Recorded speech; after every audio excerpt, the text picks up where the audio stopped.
Good evening, everybody.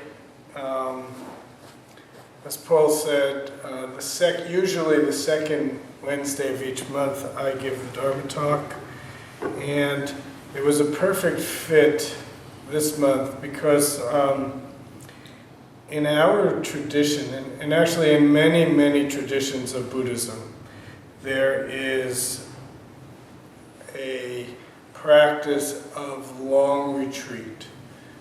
In the time of the Buddha, there would be the rainy season retreats, which would, the way we talk about it now, they last about 3 months. And then the monks and nuns would go off and travel about.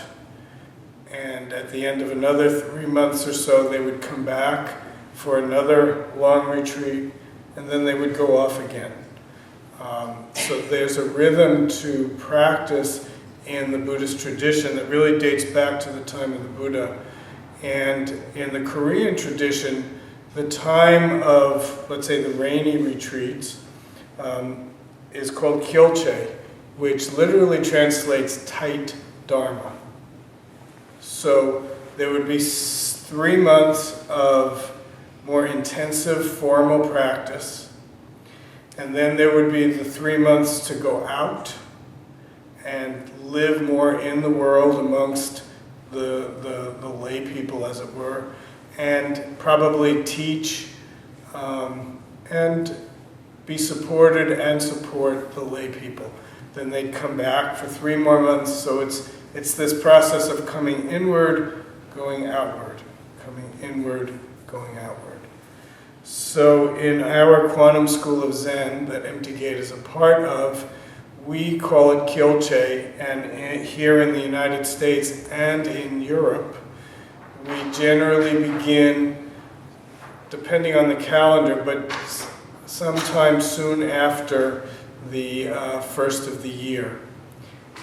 And the retreat will go for 3 months. And right now at the Providence Zen Center in Cumberland, Rhode Island, they began last Saturday a 3-month meditation retreat, where in our tradition, it's basically a full retreat schedule every day for 3 months. And what that means is wake up is around 4:30 in the morning, and the schedule will go all the way through until about 9:30 at night, sitting, walking, working, eating, some rest periods built in, and also in silence.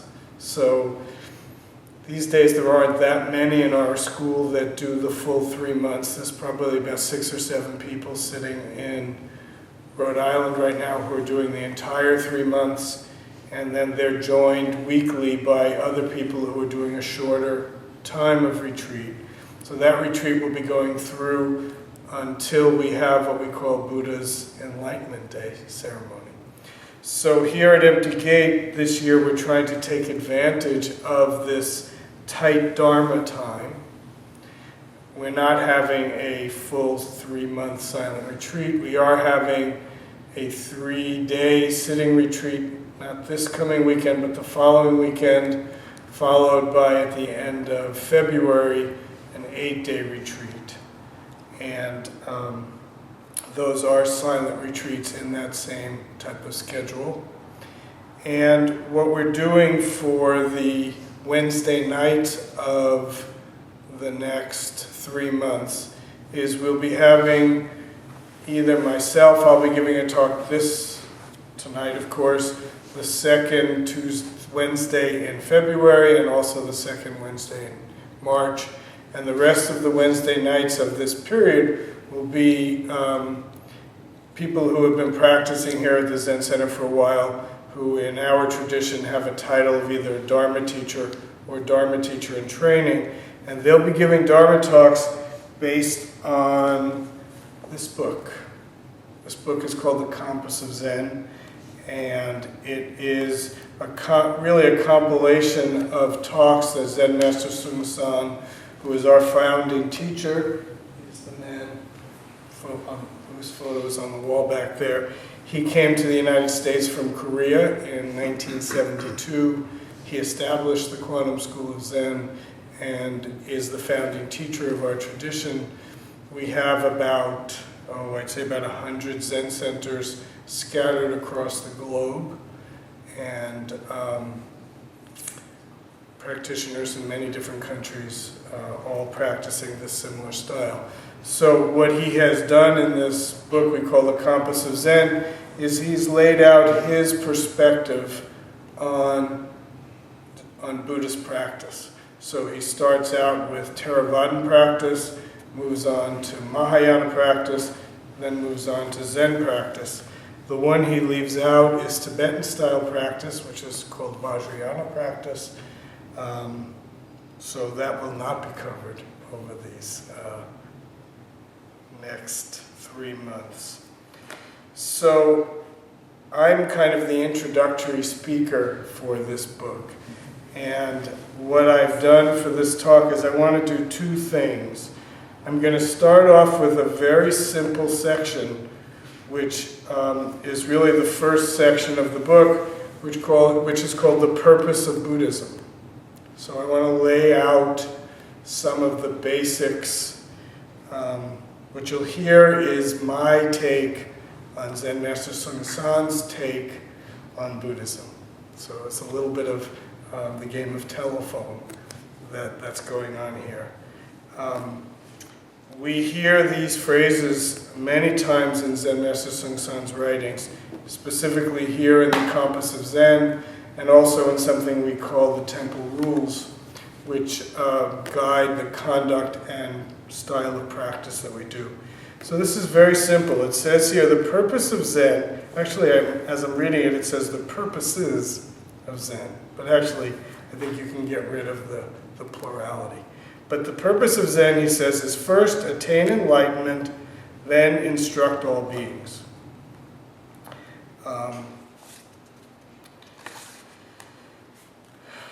We say it sometimes differently. We say, first attain your true self. What am I? Who am I really? And this first question points to where Buddhist practice begins. What's the problem that we have? Why is it that we suffer? In some ways, after the Buddha attained his enlightenment, he presented to the world the 4 Noble Truths and the Eightfold Path. The first of the 4 Noble Truths is life is suffering. The word in Sanskrit is dukkha. That's sometimes translated unsatisfactory. The fact is that we human beings deal with a kind of basic, chronic, fundamental level of dissatisfaction and disappointment. The world is not quite right. If I want it to be warm and sunny because I'm having a picnic, sometimes I wake up, it's foggy and cold. I remember one time when we moved into a house of ours, we have this beautiful garden in the front yard of our little cottage, and we decided to have a party in May. In our garden, we have all sorts of rose bushes, and everything is in bloom. It's beautiful. So we said, great, we'll invite 8 or 10 people, we'll have a nice meal outside, and we'll have a great time. Well, we woke up that morning. It was so cold. And you know the way it can be, it's gray, misty. We ended up having to have the party inside our small little cottage with a fire going in the firebox. So we want some kind of situation, and the world presents us with something else. And we're very unhappy about that. A lot of our suffering grows out of this disappointment, this unhappiness in the world not being the way we want it to be. So Buddha presented this as a basic fundamental problem. Everything is always changing. The world isn't the way we want it to be. Either we don't want things to change because we like it the way it is, or we want things to be different than they are. Either way, it breeds a kind of unhappiness, dissatisfaction, and sense of suffering. Another way of looking at this problem is that fundamentally we don't know who we are. We've lost contact with some basic fundamental sense of self. What the Buddha taught very simply was that we human beings suffer from what he called the three poisons: greed, anger, and ignorance or delusion. And because of these things, we lose contact with our basic nature. And the older we get, the more farther away we find ourselves. So, the second of the great Four Noble Truths is suffering is caused by desire. And it's said in the classical texts that desire is like a thirst that we can't quench. We're always wanting, wanting, wanting. Like I said, we suffer because we're unsatisfied with the way things are. We don't like it. We think we have a better way of things to be.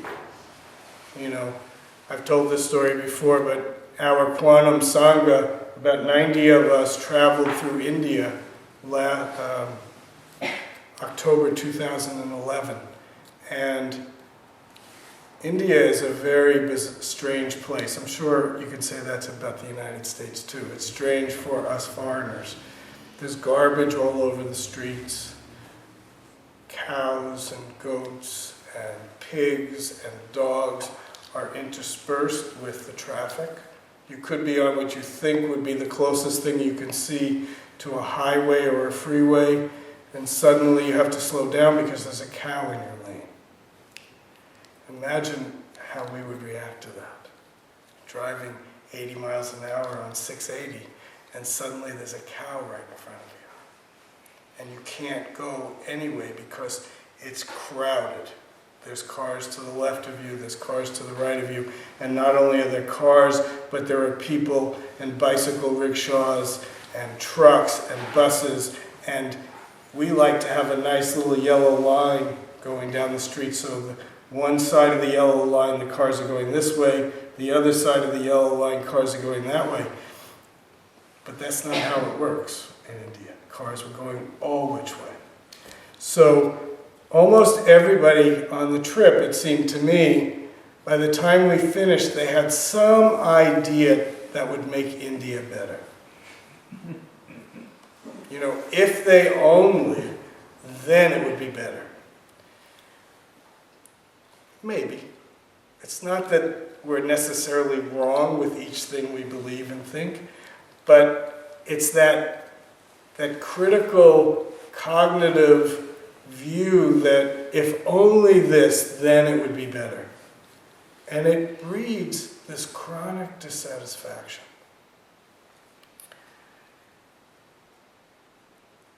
Third of the Four Noble Truths is that there is actually a way out of suffering.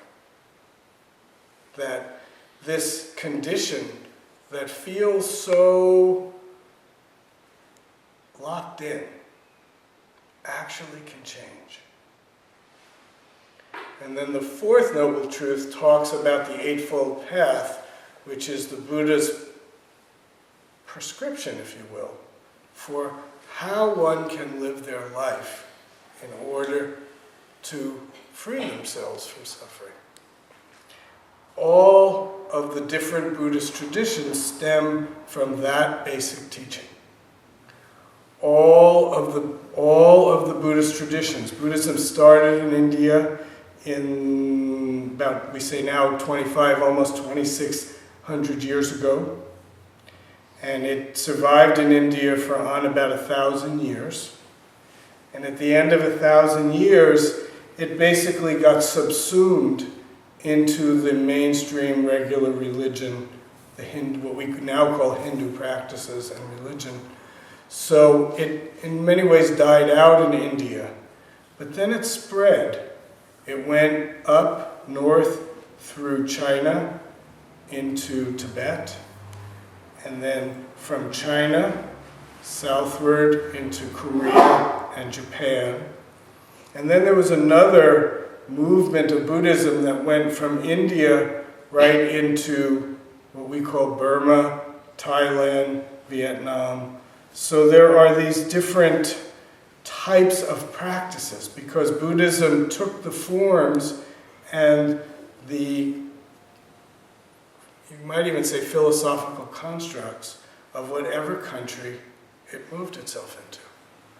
And right as we speak, we are in the midst of Buddhism being impacted and affected by Western culture, the Western view. Here in the United States, the what we call the American culture is impacting the way Buddhism is practiced as we speak. It's hard to see it.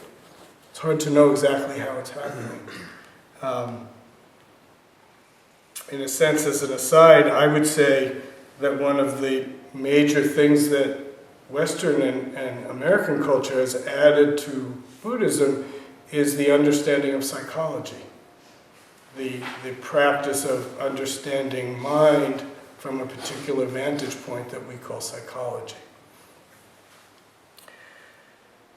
So, this problem of desire, anger, and ignorance, and losing ourselves in it.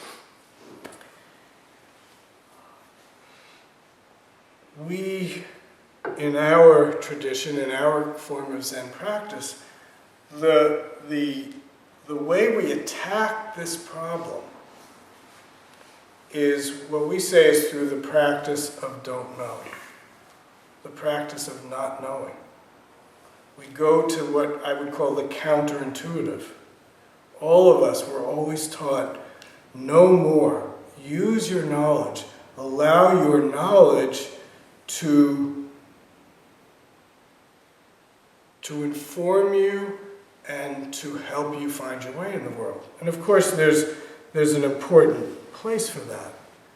But from the Buddhist practice perspective, our knowledge just continues the cycle. Our thinking, our understanding, our concepts, our ideas, our belief system are actually what create the problem to begin with. We think we know what's best. Like I said, I thought I knew if they would just, I think mine was, if they would just paint a line down the street and people would know if you're going one way, you're on one side. If you're on the other side, you go the other way. Then it would be better. But what is better? Better is what I think is better. You might have a whole different view of what's better. You might think it would be better if they just got the cows off the street. Or maybe you think we would be better off if there was a little bit more chaos. We're a little too attached to formality. All I'm trying to say here is that what's better is only our opinion, our idea. So our practice starts with not knowing. When we got meditation instruction tonight, we talked about following our breath was the beginning.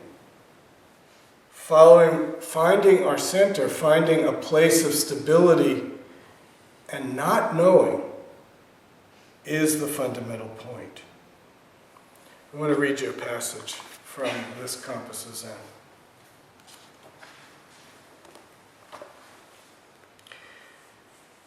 So Zen Master Bon Soeng is talking about where the Buddha came from, what his situation was before he became the Buddha, and this idea of don't know.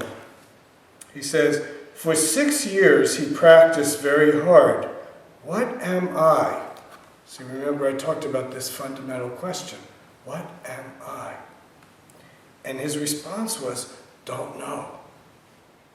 Opening up the field of not knowing. For 6 years he practiced very, very hard. What am I? Don't know. He courageously kept this question with one pointed determination. Then, one morning, while sitting in meditation under the Bodhi tree, he saw the morning star in the eastern sky. At that moment, boom! He and the star completely became one. Very important line. He, his name at this point was Siddhartha. Siddhartha and this star completely became one. He realized his true substance. He realized that his mind was the universe, infinite in time and space, and the whole universe was nothing other than his own mind. He realized there is no life and no death. Nothing ever comes or goes. We say that he woke up and attained his true nature. Remember, the question was, what am I? He attained his true nature. He completely attained human consciousness. He saw that when ignorance appears, mind appears. When mind appears, desire appears. When any kind of desire appears, life and death, coming and going, happiness and sadness, all appear. By completely keeping a don't-know mind 100%, only go straight, don't know, the Buddha saw how to completely stop this endless cycle. He attained complete liberation from the eternal round of birth and death in which all beings trap themselves. He completely attained his correct way, attained truth, and he attained the correct kind of life he should lead. The name for that is enlightenment. We've all heard this idea of enlightenment. And we hear that word and all sorts of ideas come up in our minds. But Zen Master Bon Soeng is saying here, finding truth, correct life, and the correct way is enlightenment. He attained the correct kind of life he should lead. Buddhism isn't so much about anything outside of this moment. It's not about some God. It's not about some idea that if I take this idea, I'll then be better. It's about attaining ourselves in this very moment.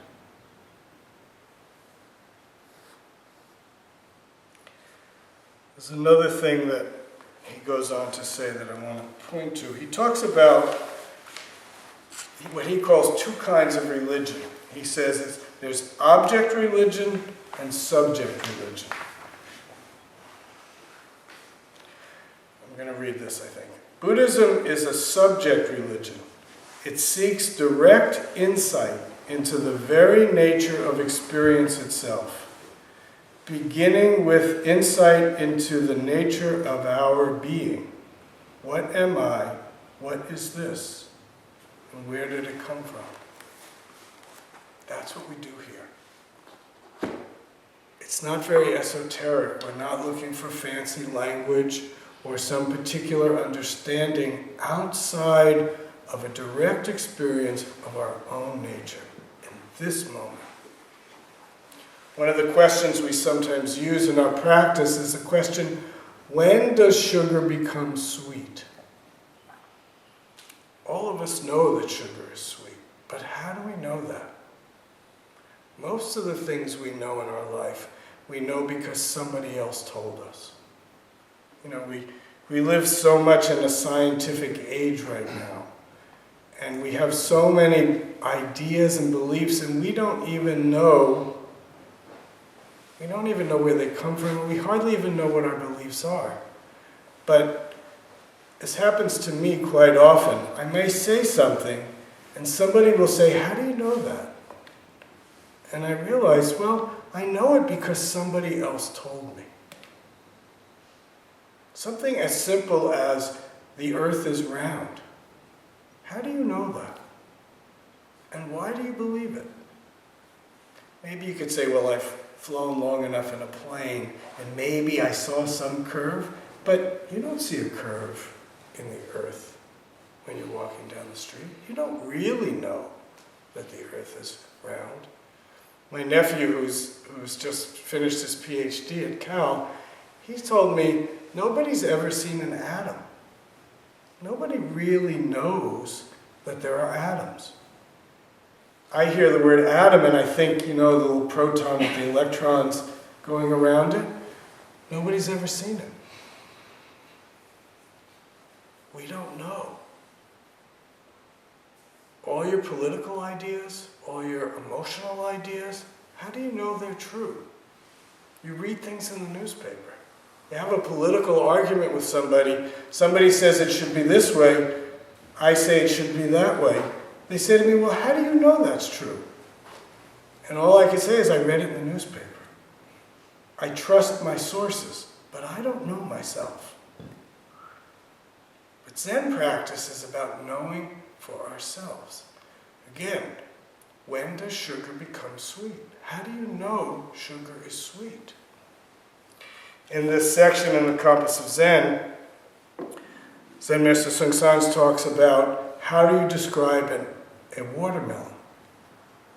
He said one way to describe it is that you have this seed and you plant it in the ground, and this green plant grows out of the ground, and off of that green plant grows this object. And when this object rots, there are other seeds that go into the ground and create more watermelons. That's what a watermelon is. He called that Theravadan practice, the original form of Buddhist practice. He said another way to know what a watermelon is to look at it. What's its shape? It's round. These days, since we get seedless watermelons, they're more round. In the old days, you can still get them, the oblong watermelon. And it's green and it has black on it. So we're describing a watermelon that way. So then we know what a watermelon is. He says the Zen way of knowing what a watermelon is you take a knife, you cut this thing open, you cut off a piece, you put it in your mouth, and you taste it. You have a direct experience of it. That's the kind of practice we do here. In Zen practice, especially the kind of practice we do here, it's not about understanding the scriptures or the sutras. It's not about having a really good understanding about Buddhist history. It's about finding a way to understand your own nature and the nature of this moment that we're actually living in. Right now, there's so many different levels of things that are happening. But in its most maybe simple to say, there's somebody who I call me, sitting in the front of this room, speaking, and there are all these people that I see in front of me, listening. But what is listening? What do you hear? How is it that you hear these sounds? And why is it that this combination of sound means something to you? And what does it mean? And it means something different to every one of us. So what is the truth? So our Zen practice comes back to fundamental basic questions. And we're less interested in the answer than the process of questioning. We're trying, in a sense, to deconstruct our belief system, to actually see things more clearly. In another place in these writings, Zen Master Bon Soeng says, to attain your true nature is don't know. Don't know, not the words don't know, but completely in the place of not knowing, we say is before thinking. Before thinking, things are as they are. After thinking, things are as I make them to be. It's not that it's wrong to make things the way you see them, but the recognition that it colors your view is a critical point. For me, it reminds me of junior high school math, when they taught us about absolute value. Remember, you have a number, and you have like parallel next to it. So if the absolute value of 2, it can be in the negative direction or it could be in the positive direction. Doesn't matter. We add the negative or the positive. It's just 2. So very simply stated, we practice to be able to see things as they are. I don't remember if Paul said it today or not, but in the meditation instruction we also often say, clear mind means a mind which is like a clear mirror before thinking. Red comes, red appears. White comes, white appears. So our practice isn't about having a better understanding. It's about, you can say, having a clear experience of this moment before thinking, before I twist it to fit in the belief system that I hold. And though probably none of us, and we probably shouldn't, stop doing that completely, what's critically important is that we know that we're doing it and we're not fooled by our own thinking. And that's the process of practice. To be able to meet the moments of our lives completely alive, spontaneously connected, and not be fooled by our own thinking. Not be dragged down by the conditioned mind. All of us have a conditioned mind. All of us grow up in a culture, in a family, in a situation that, by the very nature of being in that situation, colors our view. It's not good or bad. Some of us have terrible situations that really screw up our view. Some of us have more benign, maybe more loving, caring, and encouraging perspectives that give us a wider view. But even there, everybody suffers. That's what the Buddha said. And if you look around, if you were honest with yourself and you look around your life, you'll see it everywhere. And you see it in the most macro way by looking at how confused our cultures really are. There's so much fighting and ignorance and greed and self-centeredness that goes on in this world. Everywhere. From mass killings in our country to wars to what seems to be what's big in the news right now, the rape that goes on in India, the way women are treated in India. You don't have to go to India, it's just on my mind because I've been reading about it. Everywhere you turn, there's pain and suffering. And Buddhism and our practice is about how you deal with that pain and suffering. And in maybe a very simple way, how in our own individual lives, rather than create more of that suffering, we can add some peace, some love, and some harmony to the world. But until we can stop leading with our greed, anger, and delusion, we will just continue to add more mess to this messy world. But Zen practice is about this moment. In this moment, we have a choice. Do we go for our greed, or do we go for something different than that? It's up to us. But if we don't know who we are, and we stay lost in our own delusions, more or less, we will just continue the cycle of pain and despair that we find ourselves in. But we have a choice. But in order to make that choice, we have to wake up to the truth of our experience and gain some wisdom and compassion from really getting this don't know. So I went on much longer than I thought I would. I have one more section, but it often works that way. But any question or comment? Anything anybody wants to talk about what I brought up, or anything else? Karen? So I've been reading the Purpose of Zen, and I forget the whole sentence, but at one point he says something like, practice includes sitting and walking and chanting and bowing and mantra. Mm-hmm. And you and I have had some talks about mantra, but after reading that line, I'd like to hear, to me mantra is an interference.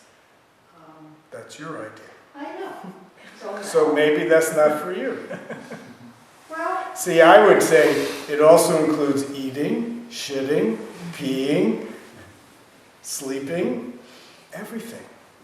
So people use mantra for a lot of different ways. I often use a mantra when I'm walking. If I take a walk in the hills, sometimes I'll have my beads and I'll have a mantra going and I'll time it with my feet.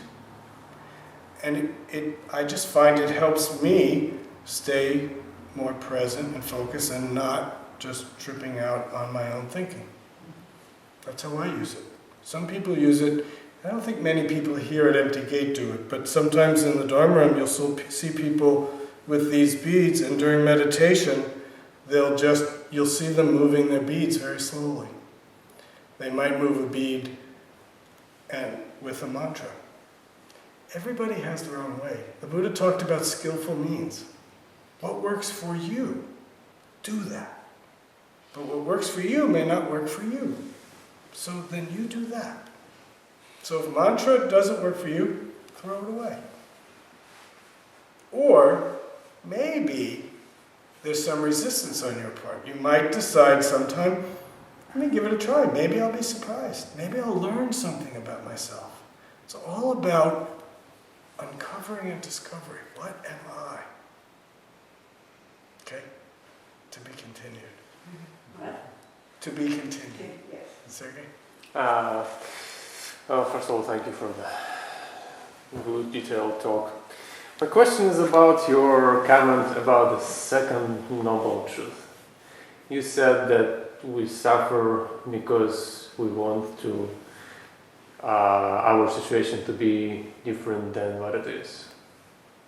Well, I said, the Buddha said suffering comes from desire, and desire is like a thirst. And in talking about that, I said what you said. Right.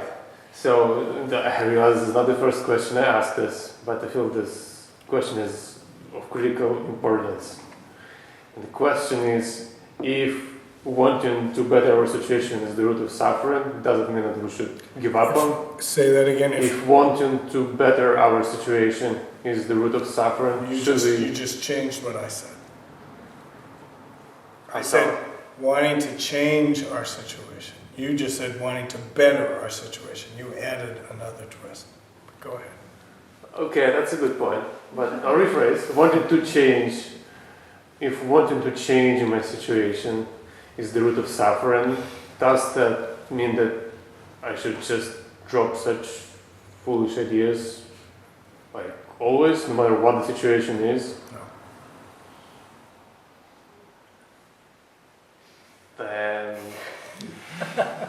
Then what did you really mean to say when you were talking about that? Be curious. When you want to change your situation, be curious about it. I'm not telling you don't want to. Sometimes you have to change. If somebody is hitting you with a hammer, it's probably a good idea to get away. But be curious. Don't just act in a knee-jerk, unconscious fashion. There was a book I read many years ago for my master's thesis, and it was called Zen and Psychoanalysis, and it was a series of talks from the late 1950s. And what the Japanese Zen teacher who was part of this conference was D.T. Suzuki. And his line was, enlightenment is making the unconscious conscious. So why I'm saying that here is, be curious about what's underneath. What's your motivation? What's your intention? What are you after? curious about that. I don't like it, so I want it to be different. Okay, now what? What does that mean? Don't just accept things. If somebody's hitting you, get away. Follow your instinct. But usually it's more complex. So be curious about it. Don't just follow your karmic tendencies. Be curious about it. Try to interrupt it enough so you have a better insight into who you are and what's going on in this moment. Don't fool yourself. So thank you for your talk. My question, it comes to what you're talking about greed, anger, and delusion. And as those being three kind of hindrances towards attaining the true self. And I'd just like to hear your thoughts on, I feel sometimes that those three things are sometimes useful in a way. You know, if I'm, you know, sometimes I try to suppress my anger, and sometimes the best thing to do is to act out on it, or, you know, sometimes shouting is the clearest way of expressing myself, and that's the correct action. Or delusion, you know, I'm walking over here from the bar, and, you know, I saw a homeless person on the street asking for money, and it was really easy, perhaps necessary for me to just say, oh, this is just some homeless person, rather than actually soak in maybe that entire moment and maybe all the suffering that was there. I mean, it's very hard to live your life like that, constantly open and exposed and vulnerable to those things. True enough. So I'd just like to hear your thoughts about, in the real world, not kind of the idealized situation, world where you can just say, oh, I can get rid of these things, how you work with those. Yeah, I think it's similar to what I said to Sergey. Don't be fooled by your own thinking. Anger is not good or bad. Anger is the perfect example. Sometimes anger enlivens, but so often anger leads to more suffering. It's not about yes or no, it's about what is this? So why? We often ask the question, why do that? It's not anger is bad or good. Is the anger blinding you, or is the anger opening you? Are you just like, somebody kicks me so I hit him? You know, this is a silly example, but it wasn't New Year's Eve. But I was walking on College Avenue, and there's on College Avenue in Elmwood, for some reason there's this ice cream store that always has a line outside. The ice cream's not bad, in my opinion, but it's got this huge line. So I'm walking past the line to go to the movie theater, and suddenly I feel the strangest feeling. There's this light tickling touch on my butt. And my instinct was to swat at it. Fortunately, I didn't do it, because I turned around and there was like a 1-year-old who had kind of wandered away from his parents, and he just kind of tickled me. And I could have slammed him. Fortunately, I didn't. But so I can get angry, I can respond that way, but what's really going on? So like you said, sometimes you need to use your anger, but you get to decide why do that. So it's kind of having a bigger awareness and not just getting lost in the knee-jerk reaction, which is a little bit different than intuition. Sometimes you just have to respond, of course, but you also have to be careful and at least pay attention to the results. How did it actually work out? Not just for you, but for the world around you. So it's more complex. It's not about bad or good, but it's having a wide enough view. There's a line in the Mumonkan, which is a collection of Chinese koans, which says, and I think it's somewhere in the very beginning, it says, It says, see 3 things and understand 10 things. Use your experience to open you. Usually, especially anger, shuts us in. Yeah, sometimes you have to use your anger, fine. But don't get locked and lost. Open. It's easy to talk about, but it's hard to do. But To have all these sort of things in perspective, how do we know things? did you hear that? That's how you know. The problem is not knowing. The problem is we believe too much. Check in with your experience. But be honest. What am I? What is it? Be curious. Bring this not knowing to the experience and let that inform you.